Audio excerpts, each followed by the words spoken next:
வணக்கம். வணக்கம். உங்களோட பேர் என்ன? அனுரஞ்சித் தேவராஜி. எங்கேருந்து வாரீங்க? பெட்டிக்குலோ. வெட்டிக்குளோங்க. பெட்டிக்குலோவில் பெரிய ஹெல்லாறு. பெரிய கல்லாறுலேருந்து வாரீங்க. என்ன பிரச்சனைக்காக நீங்கள் வந்து நீங்கள்? எனக்கு 3 வருஷமாக அந்த கால் 2 மேலே மற்ற உடம்பில் வேறு வருத்தங்கள் எல்லாம் இருந்தது. எல்லா வருத்தம் சீனி கொலஸ்ட்ரால் அது இதெல்லாம் இருந்தது. அதெல்லாம் இப்போ அதுக்கெல்லாம் பார்த்துற நேரம் கால் ஆப்ரேஷன் பண்ண சொல்லி 6 லட்சம் கட்டவங்க. எனக்கு அப்படி செய்ய வசதி இல்லைண்டு அப்புறம் முழங்கால் சிரட்டையை மாற்றுறோங்களா? முழங்கால் சிரட்டை மாற்றுறதுக்கு 6 லட்சம் கட்டவி. வேறு என்ன பிரச்சனை இருந்தால் உங்களுக்கு? முடங்காலும் மற்ற எனக்கு பிளட்டில் கவுண்ட் கூட. பிளட் கவுண்ட் கூட வந்து என்ன?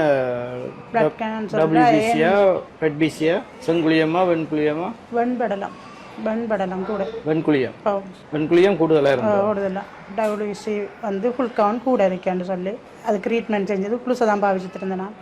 அதுவும் எனக்கு இப்போ செய்யணும்னு சொல்லிட்டு எல்லாத்துக்கும் வந்தேன். நான் முடங்கால் சில்லு தான் எனக்கு முக்கியம். முடங்கால் சில்லுக்கு தான் வந்தேன். நான் பார்த்தேன், ஃபேஸ்புக்கில் பார்த்து வந்தேன் நான் இங்கே. முழங்கால் சிரட்டையில் பிரச்சனை இல்லை உங்களுக்கு. ஏன்னா எல்லாருக்கும் சொல்கிற கதை அதுதான். முழங்காலில் நோவுதுண்டா சிரட்டை தேஞ்சு போச்சது.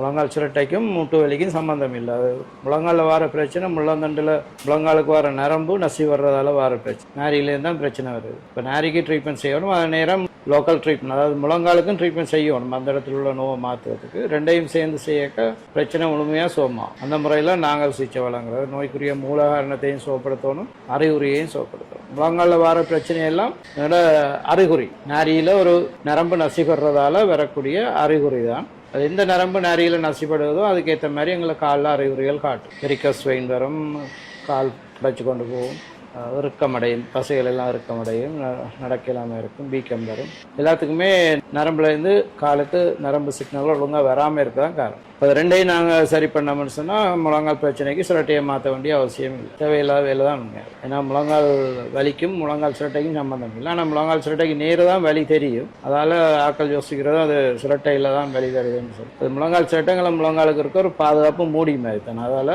எந்தவித பாதிப்பும் இல்லை. நீங்கள் உங்களோட பிளட் பிரச்சனை, பிளட் கவுண்ட் டிஃப்ரெண்டாக இருக்குன்னு ரிப்போர்ட்டும் எடுத்தீங்க. இப்போ முதல் இருந்த ரிப்போர்ட்டுக்கும் பிறகு இருந்த ரிப்போர்ட்டுக்கும் வித்தியாசம் 8 தசத்தில் இருக்குது. பிளட் பண்டு 8 தசத்தில் இருக்குது. முதல் கூடவே கூட இருந்தது. இப்போ குறைஞ்சி நார்மலுக்கு வந்து.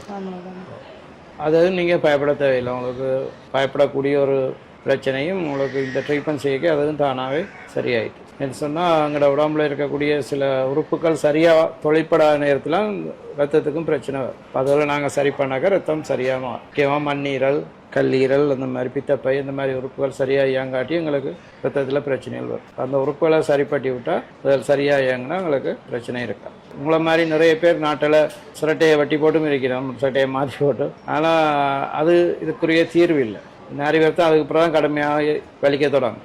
பிரச்சனை அங்கே தான். இப்போ இந்த மாதிரி மக்களுக்கு நீங்கள் என்ன சொல்ல விரும்புகிறீங்க? எங்களோட சிகிச்சை முறையில் உங்களுக்கு எவ்வளோ வெற்றி அளிச்சது? உங்களோட இதில் நீங்கள் கிடைச்ச நன்மைகள் என்ன உங்களுக்கு? எனக்கு என்னண்டா, இப்போ நான் இங்கே வந்து அப்படி 1.5 மாதம் 2 மாதம் இருக்கும். ஆனால் அப்படியே தொடர்ந்து ட்ரீட்மெண்ட் செய்யலை. நான் இடையில போய் வந்திருக்கேன்.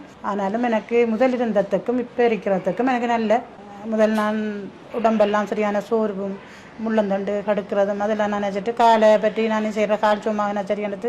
நான் அவ்வளவோ நல்ல இது எனக்கு கால் முடங்கால் இப்போ நல்லா ஒற்று கால் கம்ப்ளீட்டாக முடிஞ்சு, 2ஆம் கால் நல்ல இது. இப்போ நான் பூரண சுகமன்ற இதில் இருக்கேன். நான் அவ்வளோ சந்தோஷமாக இருக்கேன். எனக்கு நான் நினைக்கல 6 லட்சம் பிடிக்குமே என்று நான் ஃபேஸ்புக்கில் பார்த்து வந்து இங்கே இருக்கிற பிள்ளைகள் கூட எல்லாரும் இருந்து டாக்டர் இருந்து எல்லாரும் நல்லா பார்த்தாங்க, கவனித்தாங்க. அப்படி எனக்கு இப்போ நல்ல சந்தோஷமாக இருக்குது. எனக்கு இப்போ எங்கேயும் போகிற நேரம் எனக்கு சரியான கவலை, என்ன கூட்டிகிட்டு போக மாட்டாங்க. ஒரு இடம் வருத்தம் 2 காலம் கஷ்டம்னு சொல்லியிருப்பாங்க.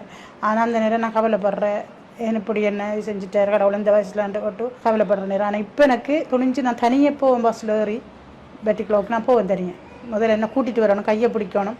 மற்ற பாத்ரூமுக்குள்ளே எல்லாம் எனக்கு போய் இருக்கலாம், நடக்கலாம். அப்படி இருந்தேன்னா வரக்குள்ளே 2 காலம் இல்லாமல் தமந்தேனா. இப்போ எனக்கு எவ்வளவோ எனக்கு சந்தோஷமாக இருக்குது. அவ்வளோ எனக்கு போதும். மற்றது நான் அந்த உடம்பு வெயிட் வந்து 87 கிலோ இருந்தேன். நான் இப்போ வந்து நான் 79 கிலோ இருக்கேன். வெயிட்டும் குறைஞ்சிருக்கேன். அதால் எனக்கு அதுவும் ஒரு சந்தோஷம்.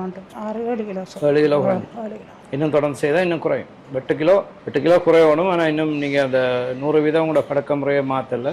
பக்கமாக படுக்கிற நேரம் தான் உடல் பருமன் குடிக்கொண்டு போகும். ஏன்னா பித்தப்பை இந்த சக்தி பாதை தலையில் தடப்பட பித்தம் சுரக்கிற குறைஞ்சோன்னா உடற்பருமன் குடிக்கொண்டு போகும். சரி, நீங்கள் இடையில் வந்து கொஞ்சம் நம்பிக்கை இல்லாமல் இருந்த நீங்கள் மாறுமோ இல்லையோண்டு இப்படிதான் நிறைய பேர் ஏன்டா கால் வருத்தம் மாறலைன்னு கொஞ்சம் குறிப்பிட்ட நாட்களுக்கெல்லாம் மாறலைன்னு சொன்னால் ஆக்கள் யோசிக்கிறது ட்ரீட்மெண்ட்டில் தான் குறைய சொல்கிறது. இப்போ நான் சொன்னால் ட்ரீட்மெண்ட்டில் குறையில உங்களோட உடம்புல இருக்கிற வருத்தத்தின் கடுமையால் உடம்பு திருத்தி முடிக்க இன்னும் நாள் எடுக்குது. இன்னும் கொஞ்சம் நாள் இருங்கோ சோமாமன்னு சொன்னான். ஆனால் அதே மாதிரி எனக்கு இன்னும் நல்லதான் எனக்கு இன்னமும் இருக்க டைம் காணா இந்த பிள்ளைகள படிப்பு அதை பார்த்துருக்கேன். அது முடிய நான் வந்து இன்னும் தீவிரமாக செய்யணுமென்ட்டு எனக்கு ஒரு ஆசை இருக்குது. மற்றது எனக்கு கஷ்டங்கள் வந்தாலும் அந்த இடத்த டாக்டர் மேரோ பிள்ளைகளோ உதவிகள் எனக்கு அதை நான் பெருமைப்படுறேன். எனக்கு ஒரு வேறு உதவி செய்யாட்டியும் இந்த ஹாஸ்பிட்டலில் எனக்கு அப்படி உதவி செஞ்சுருக்காங்க. அதை தாண்டி தான் எனக்கு வெறும் செய்யாட்டியும் இந்த இடத்துல எனக்கு நம்பி இருந்தேன். நான் ஒரு பிரச்சனையும் ஒரு இதுவுமே இல்லாமல் நிம்மதியாக சந்தோஷமாக நான் இருந்து அந்த ட்ரீட்மெண்ட்டை சோம்பாடிட்டு போகணுமென்னு சொல்லி பணத்தவைகளும் இருந்து கடவுள் செஞ்ச மாதிரி எனக்கு அதையும் முடித்து எனக்கு தந்த அது எனக்கு இவ்வளோ பெரிய நன்றி. இந்த ஹாஸ்பிட்டலுக்கு வந்து எனக்கு நீங்களும் இதே மாதிரி வேறு இடத்த செய்யணுமென்ற அவசியம் இல்லை. இங்கே வந்து பாருங்க அப்படியாண்டு அதை தான் நான் சொல்லுவேன். வேறு ஒன்றும் இல்லை. நன்றி. நன்றி. God bless you.